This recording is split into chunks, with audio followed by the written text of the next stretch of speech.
Money market in a limited reserve system. In a limited reserve system, the Federal Reserve controls interest rates by changing the supply of reserves in the banking system. The money market graph has the federal funds rate on the vertical axis and the quantity of reserves on the horizontal axis. Why the money supply curve is vertical. The supply of reserves is shown as a vertical curve because the federal funds rate determines the total quantity of reserves in the banking system. The Fed changes this supply mainly through open market operations. If the Fed buys government bonds, bank reserves increase and the money supply shifts right. If the Fed sells bonds, reserves decrease and the money supply shifts left. Why the demand curve slopes downward.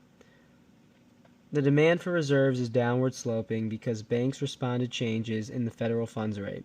When the interest rate is high, borrowing reserves becomes expensive, so banks demand fewer reserves. When the interest rate is lower, borrowing reserves is cheaper, so banks demand more reserves for lending and payments.